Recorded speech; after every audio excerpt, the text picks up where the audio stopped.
প্রশাসনকে জানিয়ে দিতে চাই যে এখানে যে আপামর চিকিৎসক সমাজ, শিক্ষক সমাজ, সকল পর্যায়ে চিকিৎসক সমাজ এখানে উপস্থিত আছেন, আমরা আমাদের ক্যাম্পাসের শান্তিপূর্ণ পরিবেশ বজায় রাখতে চাই। এখনো বোর্ড পরীক্ষা আমাদের ঠিকমতো চলছে। আমাদের ভারপ্রাপ্ত প্রিন্সিপাল আছেন, সেই প্রিন্সিপাল মহোদয় সকল প্রশাসনিক কার্যক্রম সীমিত পর্যায়ে চালিয়ে যাচ্ছেন। এখনো আমরা টিম করে যাচ্ছি।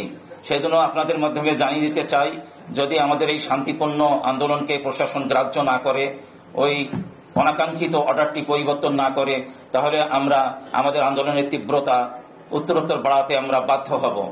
আমরা প্রশাসনকে জানিয়ে দিতে চাই, আমাদের রংপুর মেডিকেল কলেজ হাসপাতালকে এখনো আমরা আন্দোলনের এখতিয়ার বহির্ভূত রেখেছি। যদি আমাদের এই অনাকাঙ্ক্ষিত অর্ডারটি বাতিল না হয়, আমরা প্রথমে ইন্টার্নি চিকিৎসক সহ আউটডোর প্রতীকীভাবে 2 ঘন্টা কর্মবিরতিতে যাব এবং আজকালের মধ্যে তারপরে যদি সমস্যার কোনো সমাধান না হয়, তাহলে আমরা মেডিকেল কলেজ এবং হাসপাতালে কমপ্লিট শাটডাউন পালন করতে বাধ্য হব। আমরা আশা করি আমাদেরকে ওই পথে প্রশাসন ঠেলে দেবে না, তার আগে এই সমস্যার সমাধান করবেন।